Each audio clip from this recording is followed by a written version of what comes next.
मुफ्ती तकी उस्मानी की बात सुनी होगी जिसमें उन्होंने फरमाया अगली बात में, चूँकि दो उनकी ऑडियोज़ आई हैं, एक ऑडियो में उन्होंने बहुत अच्छी बातें की और अगली ऑडियो में अंडर प्रेशर आ गए, फिर उसके बाद कुछ शराइत के साथ इस्लाम की टिकट बांटी और कुछ शराइत के साथ कुफर की टिकट बांटी। लेकिन उन्होंने एक बात की कि हज़रत उम्मुल मोमिनीन आयशा पर अगर कोई बदकिरदारी का इल्ज़ाम लगाए तो वो काफिर है।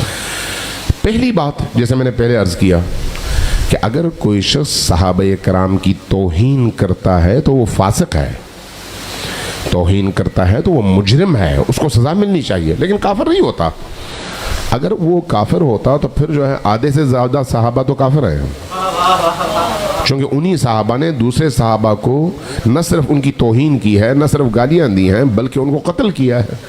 तो कत्ल करना तो तौहीन और गालियों से ज़्यादा बड़ा जुर्म है, तो इसलिए इसको कुफर नहीं कहा जाता।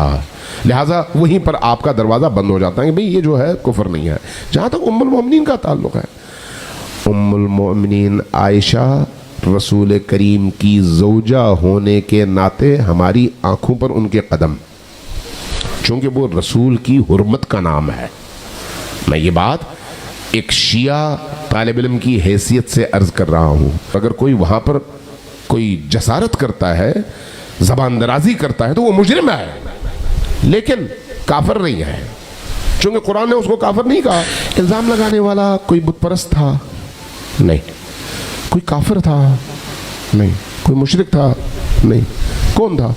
एक कलिमगो मुसलमान, कलिमगो आम मुसलमान नहीं, सहाबी, आम सहाबी नहीं, अस्साबिकून अस्साबिकून अस्साबिकून अल अव्वलून में से। कौन से अस्साबिकून अल अव्वलून में से? बदरी सहाबी। बदरी सहाबी यानी वो जो इब्तदाई 313 में शामिल हैं और बद्र की जंग जिसने लड़ी है और मुशरिकों के दांत खट्टे किए हैं और भागा नहीं है और मैदान में खड़े होके उसने अपनी बहादुरी के जौहर दिखाए हैं, एक ऐसा सहाबी। उसने इल्ज़ाम लगा दिया, ये कुरान की मैं बात कर रहा हूँ, किसी इधर उधर की बात नहीं कर रहा, इल्ज़ाम लगा दिया। अस्सलामु अलैकुम वरहमतुल्लाहि वबरकातुहू। बिस्मिल्लाहिर्रहमानिर्रहीम। दोस्तों, आपने अमीन शहीदी साहब का ये क्लिप सुना और कितनी मीठी मीठी बातें कर रहे थे कि सैयदा आयशा रज़ी अल्लाह तआला अन्हा तो हमारी माँ की जगह हैं और हम अपने सगे वालिदैन से ज़्यादा उनका एहतराम करते हैं, और लेकिन अगर सैयदा आयशा रज़ी अल्लाह तआला अन्हा पर कोई तोहमत लगाता है तो इस वजह से उसको काफिर नहीं कहा जाएगा। मुफ्ती तकी उस्मानी साहब की एक राय आई, फिर दूसरी राय आई। पहली राय ठीक थी और दूसरी राय जो है वो प्रेशर के अंदर आके उन्होंने कर दी, तो इस वजह से पहली राय तो बड़ी ठीक थी और दूसरी राय जो है वो गलत थी, क्योंकि उसमें उन्होंने सैयदा आयशा रज़ी अल्लाह तआला अन्हा पर तोहमत लगाने वालों को काफिर कहा। तो ये मीठी मीठी बातें आपने सुनी। हज़रत मुफ्ती तकी उस्मानी साहब का ये बयान नहीं था, ये उनके भाई हज़रत मुफ्ती रफ़ी उस्मानी साहब का बयान था। अमीन शहीदी साहब जल्दबाजी में ये बात कह गए और उन्होंने उनका फ़ोटो भी साथ लगा लिया और साथ नाम भी लिख दिया, क्योंकि मुफ्ती तकी उस्मानी साहब अवामी सतह पर एक ज़्यादा मशहूर और मकबूल शख्सियत हैं, तो शायद कोई व्यूज़ लेने का ये तरीका है या धोखा देना मकसूद है कि मुफ्ती तकी उस्मानी साहब, जिनको अहले सुन्नत क्या सारी की सारी दुनिया जानती है, दुनिया की बाअसर तरीन शख्सियात में से आते हैं, वल्लाहु आलम उनकी जो भी नीयत थी, बहरहाल उन्होंने ये बातें की हैं। तो मुफ्ती रफ़ी उस्मानी साहब का एक बयान आया जुम्मे का, और उसके बाद जो है वो आसिफ रज़ा अलवी की बकवास आई मंजर आम के ऊपर, और उसके बाद जो कुछ आशूरा के दिन कराची के अंदर हुआ वो सब कुछ मंजर आम पे आया। तो मुफ्ती रफ़ी उस्मानी साहब का एक बड़ा सख्त किस्म का बयान इस हवाले से आया कि ये काफिराना फ़ेल है, ये काफिराना फ़ेल है, और इस वजह से शहीदी साहब को बड़ी तकलीफ़ उठी और बड़ी मरोड़ उठे। तो उन्होंने ये बातें कुछ की हैं कि तोहमत लगाने से कोई काफिर नहीं हो जाएगा, क्योंकि साबिकून अव्वलून में से लोग थे जिन्होंने इस चीज़ को फैलाया है और जिन्होंने इसकी इब्तिदा की है। तो ये सराहतन झूठ है।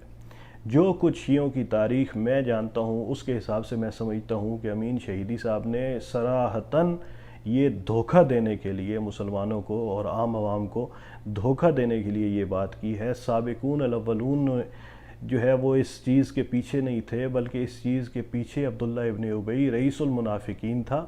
उसकी बातों में कुछ मुसलमान ज़रूर आए, जिसके अंदर जो है वो हज़रत हस्सान बिन साबित रज़ी अल्लाह तआला अन्हु का नाम आता है, और इसके अलावा हज़रत अबू बकर सिद्दीक़ रज़ी अल्लाह तआला अन्हु के ग़ुलाम मिस्ताह का नाम आता है। یہ مستہ ہیں جو بدر کے اندر شریک ہوئے ہیں، تو یہ لوگ خود پروپیگنڈے کا شکار ہوئے تھے، انہوں نے پروپیگنڈا سٹارٹ نہیں کیا تھا۔ ایک اس چیز کی وضاحت بڑی ضروری تھی، اور دوسری جو انہوں نے بات کی کہ کسی پر کوئی تہمت لگا دینے سے یا گستاخی کر دینے سے کافر نہیں ہوتا، تو اس پر میں ایک بات عرض کر دوں کہ جب تک قرآن کریم کی آیات نازل نہیں ہوئی تھیں تو یہ تہمت لگانا یہ گناہ ہی کی کیٹیگری کے اندر آئے گا اور فسق ہی کی کیٹیگری کے اندر آئے گا۔ لیکن اب جب قرآن کریم کی آیات نازل ہو چکی ہیں، اس کے بعد اگر کوئی شخص سیدہ عائشہ رضی اللہ تعالیٰ عنہ پر یہ بکواس کرے گا تو وہ قرآن کریم کے انکار کی وجہ سے کافر ٹھہرے گا۔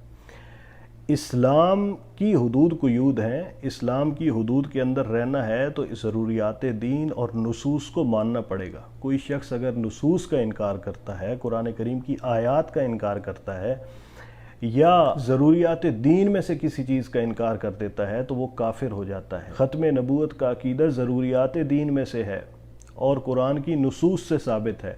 قادیانی اس ایک ایک جملے اور ایک لفظ کی تعویل، غلط تعویل کی وجہ سے کافر ٹھہرتے ہیں۔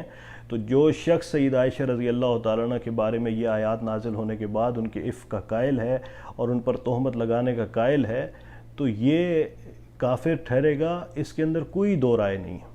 ہمارے جو دارالعلوم کراچی کے حضرات ہیں وہ بہت زیادہ محتاط ہیں اس حوالے سے، اس وجہ سے وہ نام لے کے منشن کرتے ہیں کہ یہ عقیدہ ہے تو کافر ہے، یہ عقیدہ ہے تو کافر ہے، یہ عقیدہ ہے تو کافر ہے۔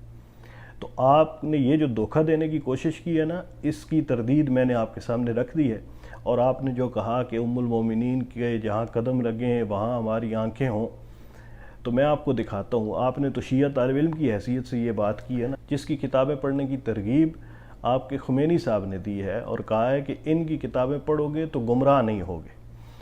وہ ملا باقر مجلسی صاحب اپنی کتاب عین الحیات کی جلد نمبر 2 صفحہ نمبر 498 کے اوپر لکھتے ہیں کہ سند معتبر کے ساتھ یہ روایت ہم تک پہنچی ہے کہ امام جعفر صادق اپنی نماز کی جگہ سے اس وقت تک نہیں اٹھتے تھے جب تک وہ 4 ملعون مردوں اور 4 ملعون عورتوں پر لعنت نہیں کر لیتے تھے۔ وہ 4 مرد اور 4 عورتیں کون ہیں؟ یہ سکین آپ کے سامنے ہے، آپ دیکھ رہے ہیں، ان مبارک ہستیوں کے نام لکھے ہوئے ہیں۔ آپ کہہ سکتے ہیں کہ اس شیعہ طالب علم کو کچھ نہیں پتا کہ ان کے خاتم المحدثین نے کیا لکھا ہوا ہے، لیکن میں کہتا ہوں کہ اس شیعہ طالب علم کو سب کچھ پتا ہے، لیکن کیونکہ تارک التقیہ کافر ان کی تعلیم ہے، کیونکہ لا دین لمن لا تقیۃ لہ کی تعلیم ہے، کیونکہ ان 19 الدین فی التقیہ کہ 90% دین تقیہ ہے، تقیہ کو چھوڑنے والا کافر ہے، اور جو تقیہ نہیں کرتا وہ دیندار نہیں ہے،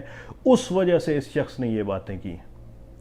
تو اسلام کی حدود قیود ہیں، جو ان کو پامال کرے گا وہ کفر کے اندر چلا جائے گا۔ جہاں تک بات ہے صحابہ کرام کے باہم معاملات کی، وہ ایک دوسرے کے ساتھ رہتے تھے، معاملات کرتے تھے، اٹھتے تھے، بیٹھتے تھے، کسی کی چیز اچھی لگتی تھی، کسی کی بری لگتی تھی، کوئی ناگوار گزر جاتی تھی، تو ان کا سٹیٹس کیونکہ صحابیت کا سٹیٹس برابر ہے، اگر انہوں نے کسی کو کوئی سخت بات کہہ بھی دی تو یہ ان کا آپس کا معاملہ ہے، ہمیں اس میں رائے زنی کی اجازت نہیں ہے۔